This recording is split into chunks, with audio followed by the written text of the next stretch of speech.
찬미 예수님, 저는 성베네딕토의 외관수도원 소속의 박재찬 안셀모 신부라고 합니다. 토마스 멀튼에 대한 공부를 토론토 대학교에서 한 9년 정도 했고요.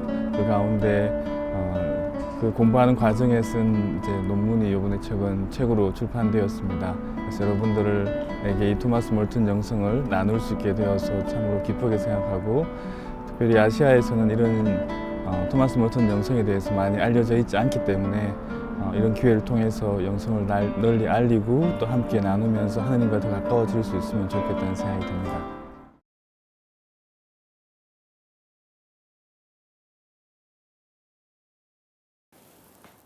찬미 예수님, 성베네딕토 외관수도원의 박재찬 안셀모 수하신부입니다.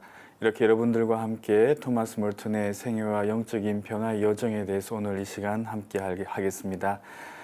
어떻게 하면 토마스 멀튼의 영성에 대해서 여러분들과 좀 더 여러분들과 잘 나눌 수 있을까, 김남희 교수님과 함께 상의해 본 결과 어떤 토마스 멀튼에 대해서 모르는 분들이 많기 때문에 토마스 멀튼에 대해서 먼저 여러 가지 자료나 또 정보를 제공해 드리고 한두 시간 하고, 그 다음 세 번째 시간쯤에는 함께 김남희 교수님과 함께 여러분들이 궁금해하는 질문들을 나누고 또 함께 좀 더 영적으로 더 깊이 우리가 나아갈 수 있는 데 도움이 되고자 하는 그런 대화를 나눌 수 있으면 더 좋겠다는 생각이 듭니다. 그래서 오늘 이 시간에는 특별히 토마스 멀튼의 생애에 관해서 한번 나눠보고 싶습니다.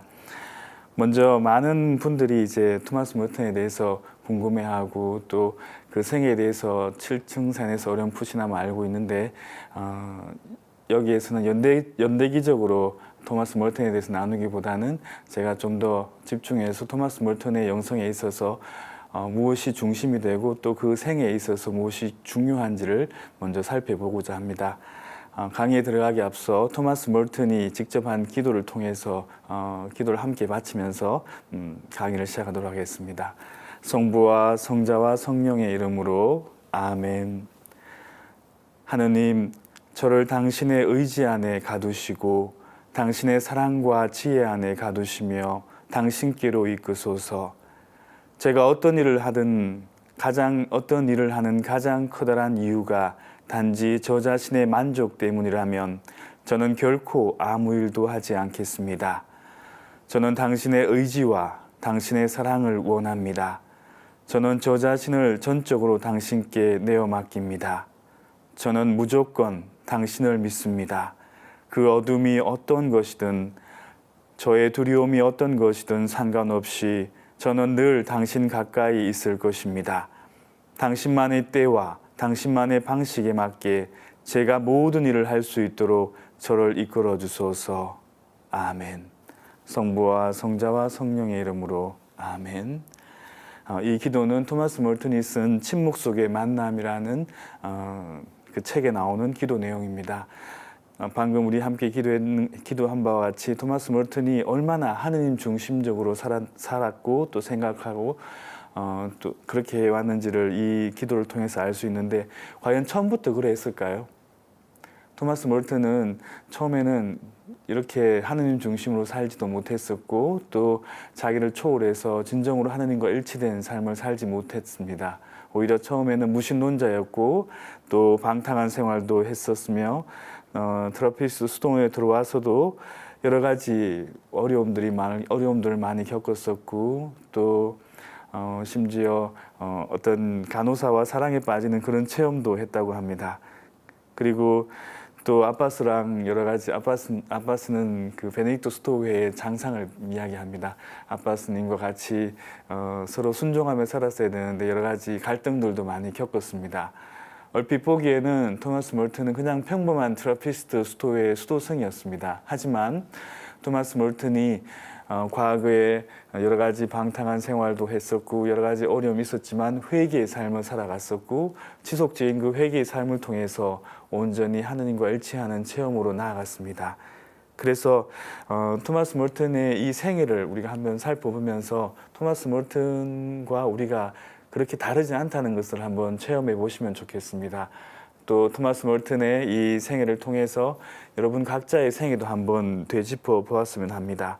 토마스 멀튼은 한 번에 모든 걸 완성한 사람이 아니라 끊임없이 넘어지고 또 쓰러지고 넘어지고 또 쓰러지면서 회개의 지속적인 삶의 여정을 걸어갔습니다. 그래서 이번 시간에 이 강좌를 들으면서 토마스 몰튼의 이 삶의 여정을 통해서 내 삶에서 하느님께서 어떻게 내 삶에 작용해 왔는지, 또 내가 쓰러졌을 때 어떻게 도움을 주셨는지, 또 내가 하느님의 부르심에 어떻게 응답해 왔는지 한번 살펴보시면, 또 숙고해 보시면 이 강의가 그냥 단순한 어떤 배움의 자리가 아니라 영적인 그런 성찰의 자리가 될 수 있지 않겠나 하는 생각도 듭니다. 그래서 오늘 이 나눔은 먼저 토마스 몰튼의 생애에 대해서 시작을 해보도록 하겠습니다. 토마스 몰튼의 생애는 크게 네 부분으로 나눠볼 수 있을 겁니다. 처음에는 토마스 몰튼이 이제 수도원에 입회하기 전 단계, 그래서 1915년에 태어나셨는데 1941년 12월 10일 날 수도원에 입회했습니다. 그래서 입회하기 전까지의 단계, 또 수도원에 입회해서 전통적인 그런 수도승의 삶을 배우던 단계. 보통 몰튼 학자들은 이 시기를 이제 미성숙한 몰튼의 시기였다 이렇게 표현을 합니다. 물론 뭐 성숙, 그 다음 단계는 성숙의 단계인데 꼭 몰튼이 이 미성숙한 단계에 어떤 미숙했다는 뜻이 아니라 보다 더 성숙한 몰튼에 비해서는 다소 이제 전통적인 관점의 수도승이었다. 그래서 좀 미숙한 그런 단계의 수도승이었다. 이렇게 표현을 합니다. 그런데 한 번에 이런 과정이 이루어지는 것이 아니라 그 사이에 마치 요나가 고래 뱃속에 3일 동안 3주야를 있었던 것처럼 변형을 위한 그런 시간들도 있었습니다. 그래서 이게 대략 이제 1950년대로 보고 있습니다. 그리고 결정적으로 1958년에 어떤 루이 빌에서의 영적인 그 체험 이후에 1960년대에는 완전히 달라진 모습의 토마스 몰튼을 만나게 될 겁니다. 토마스 몰튼은 흔히들 우리 이제 많은 분들이 책을 워낙 많이 쓰셨기 때문에, 작가이고 또 부모님이 화가였기 때문에 그림도 제법 잘 그렸습니다. 그리고 시를 쓰는 것도 굉장히 좋아했고 그분이 쓴 시들은 굉장히 아름다운 시들이 굉장히 두꺼운 분량의 양으로 많이 우리에게 전해지고 있습니다. 또 사진 찍는 것들을 좋아해서 사진 작가이기도 했고요. 또 신비가였고 예언자였고, 그리고 사회운동가였습니다. 그래서 피스메이커라는 별명도 가졌죠. 그리고 나중에 이제 종교 간 대화를 하면서 많은 이제 불교 신자들, 또 힌두교들도 만나고, 또 나중에 이제 아시아에서는 무슬림들도 만나게 돼서 종교 간에 대화하는 그런 분이었다고 표현을 합니다. 그렇지만은 무엇보다도 토마스 몰튼에게 있어서 가장 중요한 것은 그분은 수도승이었습니다. 관상의 삶을 살아가는 수도승이었고 하느님을 찾는 사람이었습니다. 그러면 토마스 몰튼이 어떻게 하느님을 찾는 여정을 시작하게 되었는지 수도원 입회 전 시기부터 한번 살펴보도록 하겠습니다. 토마스 몰튼은 1915년 1월 31일 날 프랑스에서 어머니 루이 젠킨스와 아버지 오웬 몰튼 사이의 장남으로 출생했습니다. 3년 뒤에 이제 동생인 존 폴이 이제 태어났죠. 그렇지만 토마스 몰튼의 어린 시기는 결코 화목한 가정 생활을 이룰 수 없었습니다. 왜냐하면 토마스 몰튼이 6살 되던 해에 어머니 루스 젠킨스가 위암으로 사망하게 됩니다. 어머니의 죽음으로 인해서 그 여성적인 어머니의 따뜻한 사랑을 많이 받지 못했기 때문에 특히 사춘기에는 반항아적인 그런 기질도 많이 가지게 되었다고 평가를 합니다. 그 이후에 이제 아버지는 그림을 그리는 화가였기 때문에 그림을 그리기 위해서 여기저기 이렇게 이동하는 그런 시간들 많았고, 그래서 토마스 몰튼은 외가댁에서 한동안 지내게 되었고, 또 잉글랜드의 이제 리스의 잉그레스 공립학교에 다니기도 했습니다. 이때도 부모님과 함께 할 수 없기 때문에 굉장히 외로움을 많이 탔고, 또 결핵에 걸리기도 했었습니다. 그리고 이제 중고등학교 시절을 보내면서 또 사춘기 시절에 토마스 몰튼에게는 또 큰 충격적인 이제 아픔의 시간이 있었는데, 그것은 바로 아버지가 먼저 세상을 떠납니다. 뇌종양으로 1931년, 그러니까 몰튼이 이제 조금 있으면 생일을 맞는데 그 생일 직전에 16살 되던 때에 아버지가 세상을 떠납니다. 그래서 이 시기엔 굉장한 절망과 시리와 좌절을 겪게 됩니다. 그 이후에 이제 독일도 여행하고 또 이탈리아도 여행하고 하면서 이제 다시 회복하려고 했지만 오캄 학교에서 다시 또 방탕한 생활을 시작하게 되죠. 그래서 토마스 몰튼은 자신의 이 어린 시절을 이렇게 회고합니다. 저의 어린 시절에 거의 매달 우리의 삶과 계획이 지속적으로 바뀌었기 때문에 지속적인 재정돈을 한다는 것은 거의 불가능했습니다. 때때로 아버지와 저는 함께 살았고 때때로 낯선 이들과 살았으며 가끔씩 아버지를 만났습니다. 사람들은 우리의 삶 안으로 들어왔다가 밖으로 사라져 버렸습니다. 우리는 친구들을 사귀었다가 또다시 다른 친구들을 만나야 했습니다. 모든 것이 항상 변화되고 있었습니다. 토마스 몰튼에게 있어서 어린 시절은 항상 외롭고 또 쓸쓸하고 혼자 있는 그런 시간들이 많았다고, 그래서 뭔가 아늑한 공간, 집을 그리워하고 아버지의 품, 어머니의 품을 그리워하던 그런 어린 시절을 보냈다고 볼 수 있을 겁니다.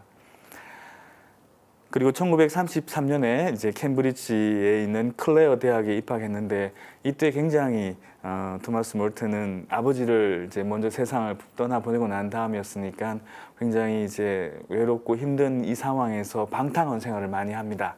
그래서 술을 좋아하고 또 여자들도 좋아하고 담배 피우는 거 좋아하고 아무튼 이런 또 사생활을 이제 낳았다는 그런 이야기도 있습니다. 그래서 이런 방탕한 생활을 했기 때문에 마치 그 어거스틴 성인께서 방탕한 생활 이후에 회개해서 교회의 위대한 학자가 되었듯이 토마스 몰튼도 이런 방탕한 생활, 자기 자포자기한 그런 삶, 세상에 대한 그런 매력에 푹 빠져있던 그런 시간들로부터 회개의 시간으로 이제 건너갔기 때문에 토마스 몰튼을 이렇게 어거스틴에 비유하기도 합니다. 그리고 이제 1936년에 이제 할머니가 세상을 먼저 떠나십니다. 그리고 1937년부터 조금씩 이제 뭔가 변화가 생기는데 이 변화가 생긴 결정적인 이유는 그 토마스 몰튼이 이제 공부하지 않고 계속 방탕한 생활을 하니까 대부였던 이미 아버지가 돌아가셨기 때문에 이제 법적 대부 역할을 해주시던 분이 계셨는데 그분이 이제 토마스 모튼에 대해서 굉장한 실망을 하고 학교를 그만두게 하고 외할아버지, 외할머니가 계신 이제 미국으로 보냅니다. 그런데 미국으로 도착한 것, 이게 바로 어쩌면은 쉽게 요즘 말로 해서 신의 한 수였습니다. 토마스 몰튼, 하느님의 이제 크신 섭리였다고 볼 수 있겠죠. 토마스 몰튼은 이 미국에 와서 여러 좋은 친구들, 또 이 대학교에서 좋은 교수님들을 많이 만나서 정말 서서히 이제 새로운 사람으로 변화되게 됩니다. 그래서 토마스 몰튼이 이제 여러 가지 가톨릭에 대한 관심도 갖기 시작하고 신비주의에 대한 관심, 그리고 또 세례를 받고자 하는 그런 열망들이 이 시기에 일어났습니다. 또 특별히 이제 윌리엄 브레이크를 토마스 몰튼을 연구를 많이 했는데 이 윌리엄 브레이크를 통해서 석사학위도 받고 이제 박사학위를 등록해 놓은 상태에서 이제 세례를 받고자 하는 그런 열망도 생기고, 그래서 1938년에 이제 세례를 받고 그다음에 사제 성수에 대한 관심도 갖게 되고, 그리고 견전성서도 받고, 그리고 1940년에 이제 성 보나벤투라 대학에서 영어 강사로서 활동하던 중에 프란치스코 스토어에 입학하려고 생각했습니다. 근데 프란치스코 스토어에 입회를 못하게 됐죠. 왜냐하면 자신의 과거에 방탕했던 그 삶이 이제 전해졌을 때 수도회에서는 입회하기를 거절했습니다. 하지만은 하느님의 깊은 섭리로 토마스 몰튼은 다른 수도회인 겟세마니 수도원, 트라피스 수도원을 알게 되었고 그 수도원에 이제 1941년 12월 10일 날 입회하게 됩니다. 여기까지가 개략적인 토마스 몰튼의 이제 입회하기 전까지의 이 청년 시절, 어린 시절에 대한 요약이라고 볼 수 있을 겁니다. 이제 그러면 좀 더 구체적으로 토마스 몰튼이 이제 가톨릭으로 회개하게 되고 또 그냥 평범한 수도자의 삶이 아니라 트라피스트 수도회, 엄률 시토회에 입회하게 된 그 배경, 또 그 영향은 무엇일까 한번 살펴보고 싶습니다. 세 가지 원인을 살펴볼 수 있을 겁니다. 먼저 심리적인 요인과 가정적인 배경. 두 번째는 많은 만났던 사람들의 영향들, 또 읽었던 좋은 책들의 영향. 그다음에 세 번째는 제가 볼 땐 제일 중요하다고 생각합니다. 신비적인 체험, 하느님 체험들이 토마스 몰튼이 회개하고 또 스토온에 입회하는데 결정적인 영향을 많이 미쳤습니다. 그리고 앞으로도 또 이 하느님의 신비 체험에 대해서 여러 가지 이야기를 나누게 될 겁니다. 우선 이제 토마스 몰튼은 아까 제가 말씀드린 것처럼 어린 시절에 굉장한 좌절과 우울, 외로움을 경험했습니다. 그래서 이제 학창 시절에 반항아적인 기질을 가지고 살았었고 어떤 그 진정한 정체성과 친교를 위한 어떤 안정적인 그런 집을 갈망했고 어머니의 품을 그리워했습니다. 특별히 이제 6살 때 어머니가 세상을 이제 떠났는데 사실 우리 6살 때 기억을 잘 하기 힘들잖아요. 근데 토마스 몰튼의 7층산에 이 6살 때 어머니와 사별한 그 시간은 정말 자포자기하고 절망적인 어린 시절이라고 표현하고 또 그 엄청난 무게가 나를 짓눌렀다고 표현하는 걸 보면은 이때 토마스 몰튼이 겪었던 어머니의 죽음으로 인해서 겪었던 그런 어떤 좌절감 이런 것들이 굉장히 강했다고 볼 수 있을 겁니다. 그 7층산에서 이렇게 표현합니다. 슬픔과 좌절의 엄청난 무게가 저를 짓눌렀습니다. 이것은 어린아이의 슬픔이 아니라 성인의 무거운 당혹감과 침울한 비탄이었으며 어떤 면에서 자연스럽지 않았기 때문에 더 견디기 힘든 무거운 짐이었습니다. 아마 이 강좌를 듣고 계신 분들 가운데에서도 어린 시절에 여러 가지 많은 상처와 아픔을 체험하신 분들도 계실 겁니다. 어머니의 뭐 아버님의 어린 시절 일이 일찍 여의신 분들이거나 아니면 여러 가지 상처를 받으신 분들도 많으실 거고요. 그런데 이 상처와 아픔들이 어떻게 토마스 몰튼에게 영향을 미쳤는지를 본다면은 여러분들이 겪었던 그런 상처와 아픔들이 단지 나를 아프게 했던 시간만이 아니라 나를 성장시키는 그런 시간이 될 수 있다는 것도 여러분들이 이제 생각해 보실 수 있을 겁니다. 사실 저도 어린 시절에는 부모님과 떨어져서 살았습니다. 초등학교 때 부모님께서 저는 좀 더 좋은 학교에 가기를 바라는 마음으로 시골에 머무시던 부모님께서 도시로 저를 이제 공부를 시키기 위해서 보냈습니다. 그래서 그때 이제 자취 생활도 하고 친척 집에 같이 얹혀 살기도 하고 그렇게 생활을 했었는데 그때 당시에는 부모님과 함께 살지 못한다는 것이 굉장히 저한테는 좀 서름이었고 달라는 가정에서 함께 지내고 있는 그런 친구들을 보면 부럽기도 하고 나는 왜 이렇게 살아야 하는가 또 난 어떻게 살아야 하는가 그런 생각들을 많이 하면서 보냈던 시간들이 많았습니다. 특별히 이제 고등학교에 입학하면서 점점 더 삶의 의미에 대한 생각도 많이 하게 되고 굉장히 외로웠기 때문에 또 안정된 그런 삶을 찾고자 하는 그런 갈망도 많이 있었습니다. 그때 하느님께서 저에게 수도원이라는 곳을 보여주셨고 그래서 수도원이라는 곳은 저한테 굉장한 안식처처럼 느껴졌었습니다.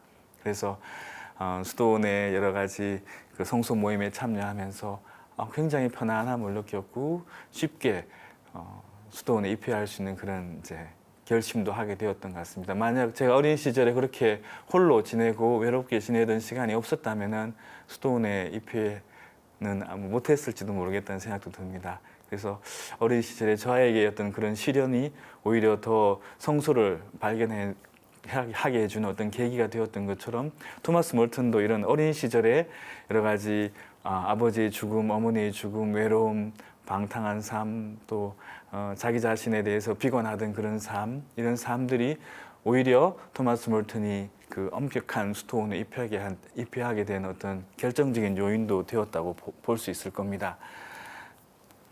그리고 또 부모님의 죽음에 대해서 여러 학자들 가운데 이제 칼 융의 심리학을 이제 응용해 가지고 토마스 몰튼은 어머니가 일찍 돌아가시고 아버지가 일찍 돌아가셨기 때문에 이제 아니마적인 요소, 또 여성성이 좀 결여되어 있는 그런 어린 시절을 보냈기 때문에 끊임없이 뭔가 안정적인 곳을 찾고자 하는 갈망이 있었다.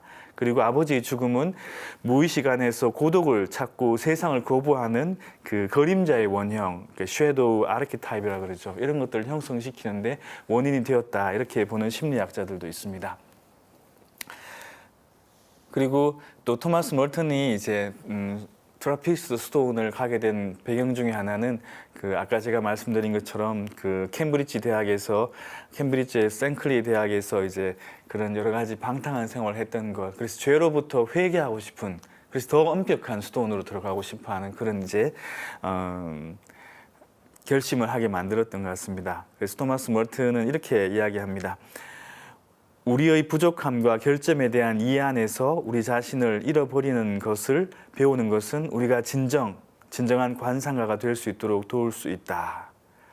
부족함과 결점, 죄, 타락 이런 시간들이 오히려 더 깊은 관상으로 들어갈 수 있는 관상가의 삶을 택할 수 있는 어떤 동기가 될 수 있다는 말이겠죠. 그리고 두 번째로 이제 토마스 멀튼의 스톤에 입회하고 또 가톨릭 세례를 받을 수 있게 된 배경 중에 하나는 배움을 통해서입니다. 토마스 멀튼은 학구적인 열정이 굉장했습니다. 그리고 또 글을 쓰는 것도 좋아했고 전공이 영문학이었죠. 근데 우연히, 정말 아주 우연히 자기 주머니에 이제 동전이 몇 개 있었어요. 이 동전을 그냥 써버려야겠다, 그런 마음으로 서점에 갔는데 마침 우연히 이제 에티enne 질송의 중세 철학의 정신이라는 책이 눈에 띄었습니다. 근데 토마스 멀튼이 생각할 때는 이 중세 철학 하니까 조금 뭔가 거부감이 있었습니다. 토마스 멀튼은 이 당시 가톨릭이라는 것에 대해서 굉장히 거부감이 굉장히 마음속에 깊이 있었습니다. 근데 이 책을 사게 된 이유 중에 하나는 에티enne 질송이라는 사람이 과연 누군가 궁금했습니다. 그래서 이제 동전을 이제 지불하고 이제 에티enne 질송의 이제 중세 철학 정신을 사가지고 기차를 타고 집으로 왔습니다. 근데 첫 페이지를 탁 펼쳤는데 기차 안에서 첫 페이지를 펼쳤는데 거기 보니까 교회인가 이런 게 딱 적혀 있는 겁니다. 아마 칠청산 읽어보신 분들 알겠지만은 그 순간 토마스 멀튼은 갑자기 막 너무 화가 나서 마치 중세의 그 가톨릭에서 어떤 그런 종교 재판했던 그런 것처럼 뭔가 판단하고 결정하고 이런 모든 것들이 이제 막 떠올라가지고 너무 화가 나가지고 이 책을 기차 찻장 밖으로 던져버리고 싶었다, 뭐 이런 표현을 쓰기까지 합니다. 다행히 그래도 토마스 멀튼은 이 책을 버리지 않고 처음부터 끝까지 읽기 시작했습니다. 그리고 이 책을 다 읽고 난 다음에 이렇게 생각합니다. 가톨릭이란 종교가 그냥 무대뽀로 뭐 믿어라 혹은 뭐 또 종교 재판하는 것처럼 자기네들 정신에만 그냥 집중해서 다른 사람들에게, 신자들에게 혹은 세상 사람들에게 뭔가를 전하는 게 아니라 굉장히 논리적이고 굉장히 이성적이고 합리적인 종교이구나, 이것을 이때 이제 깨닫게 됩니다. 그래서 점점 이제 가톨릭에 대해서 관심을 갖기 시작하고 또 그 아돌프 헉슬리의 목적과 수단이라는 책이 있는데 이 책을 읽으면서 금욕주의에 대한 것, 또 아시아 종교에 대한 것, 또 신비주의에 대한 것, 이런 것들을 이제 매력을 느끼게 됩니다. 그래서 이 책을 읽고 난 다음에 그 도서관에 있는 여러 가지 이제 그 동양에 대한 그런 책들, 금욕주의에 대한 책들, 신비주의에 대한 책들을 샅샅이 찾아 읽었다, 이제 이렇게 표현합니다. 그래서 나중에 토마스 멀튼과 불교의 관계에 대해서 설명할 때 나오겠지만은 이 책은 토마스 멀튼이 아시아의 종교와 처음 만나게 된 첫 번째 계기가 되는 계기가 되는 그런 책이기도 했습니다. 그리고 이제 윌리엄 브레이크에 대한 그런 여러 가지 책들, 또 연구들은 토마스 멀튼이 회개하는 데 굉장히 영향을 많이 미칩니다. 윌리엄 브레이크는 시인이자 예언자이고 신비가였잖아요. 근데 토마스 멀튼도 그렇게 이제 변화됩니다. 그리고 또 정말 굉장히 좀 흥미로운 것 중에 하나는 토마스 멀튼이 힌두 수도성 브라마 카리와라는 분과 만나게 됩니다. 근데 이제 이 만남에서 아주 재미있는 일화가 있는데 이 인도 수도승한테 정말 나에게 도움이 되는 그 인도의 그 힌두교의 그 좋은 책이 있으면 나한테 좀 소개를 해달라, 이렇게 부탁을 합니다. 근데 이 힌두 수도승은 오히려 너네 가톨릭 안에, 너네 그리스도교 전통 안에 아우스팅 성인의 이제 고백록이라든지 그 다음에 준주 성범을 읽어봐라. 이게 굉장히 도움이 되고 굉장히 좋은 책이다. 토마스 멀튼은 이 당시에 아직 세례를 받지 않았기 때문에 그렇지만은 그리스도교 문화 안에 살았기 때문에 오히려 힌두 수도승으로부터 그리스도교에 관계되는 책을 읽기를 공고받았다는 건 참 아이러니하기도 합니다. 그리고 나중에는 오히려 토마스 멀튼이 아시아의 종교에 대해서 더 많은 관심을 갖게 되었다는 것도 하나의 하느님의 섭리가 아니었나 하는 생각도 듭니다. 그 이외에도 이제 뭐 자크 마르땡이라든지 또 스콜라의 철학 이런 것들도 토마스 몰튼이 가톨릭으로 개종하는데 큰 영향을 미치게 됩니다. 그리고 또 좋은 사람들과의 만남이 있었습니다. 특별히 이제 토마스 몰튼이 콜롬비아 대학에서 좋은 교수님들을 참 많이 만났는데 그 가운데 이제 마크 반 도렌 교수님, 이분은 이제 몰튼이 어떤 지적인 성소를 격려해 주었습니다. 그리고 품위와 도덕적인 그런 진실성 이런 것들을 몰튼에게 좋은 표양이 되고 모범을 보여주었습니다. 그리고 댄 윌시 교수님도 토마스 몰튼에게 큰 영향을 미쳤는데 무엇보다도 이제 가톨릭으로 개종하는 것뿐만 아니라 수도 생활, 사제 성소에 영향을 많이 미쳤고 또 토미즘에 대한 것들도 배울 수 있도록 해주었고 트라피스톤을 이제 소개해주기도 했습니다. 그리고 이제 토마스 몰튼이 이 시기에 참 좋은 친구들을 많이 만났는데 이 좋은 친구들 가운데 이제 로버트 렉스라는 이 친구는 나중에 수도원에 입회해서도 계속해서 토마스 몰튼을 도와주고 토마스 몰튼이 이제 출판하는 것들도 함께 할 수 있도록 많은 그 격려를 해주고 했었습니다. 그리고 또 토마스 몰튼에게 가톨릭으로 개종한다, 사제가 된다는 말을 하니까 너 성인이 되고 싶은 거냐 이렇게 이야기하기도 했었습니다.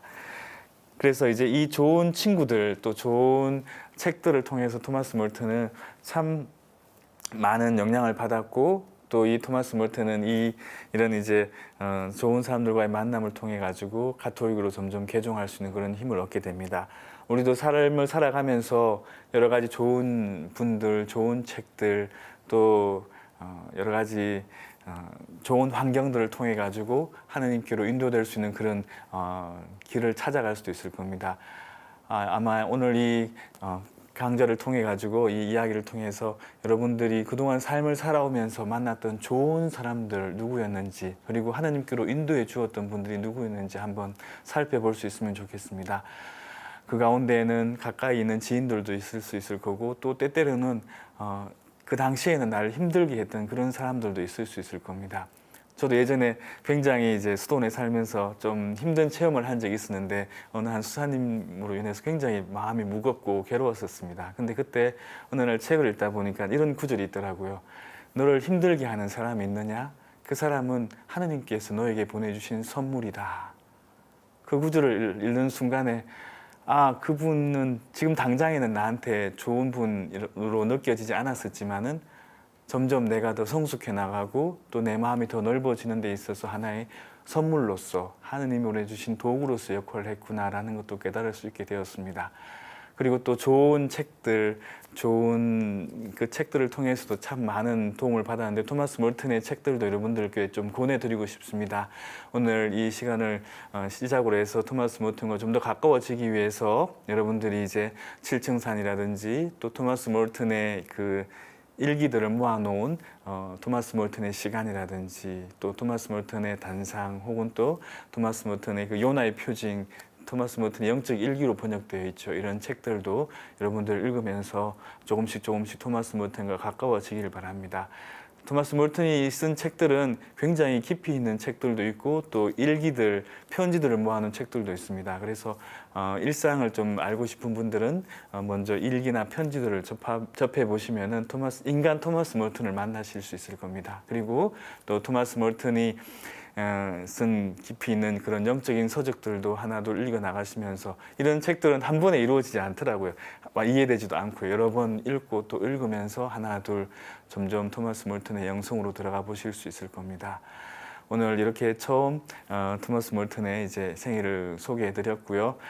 이 시간들을 통해서 토마스 몰튼이 이제 어떻게 점점 하느님과 가까워질 수 있게 되었는지를 여러분들에게 소개해 드렸습니다. 다음 시간에는 토마스 몰튼이 결정적으로 어떤 영적인 변화를 갖게 되고 영적인 이제 성장을 하게 된 신비로운 체험들, 하느님 체험들에 대해서 한번 나눠드리고 싶습니다. 토마스 몰튼은 특별히 신비로운 하느님 체험들을 참 많이 했습니다. 이 체험들이 토마스 몰튼의 인생에 있어서 어떤 영향을 미쳤는지 같이 함께 다음 시간에 살펴보도록 하겠습니다. 다음 시간에 뵙겠습니다.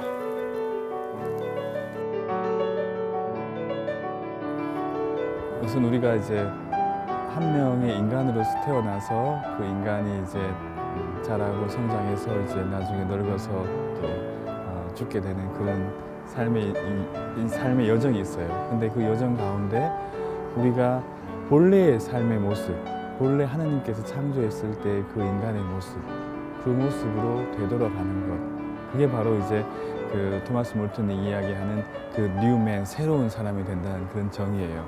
그러니까 관상적인 깨달음이라는 표현은 뭐 여러 가지 하느님 체험을 통해서 혹은 또 하느님께서 주신 선물로 인해서 내가 본래 하느님께로부터 받은 그 나의 모습으로 되돌아갈 수 있는 그 길을 깨달았다는 거죠.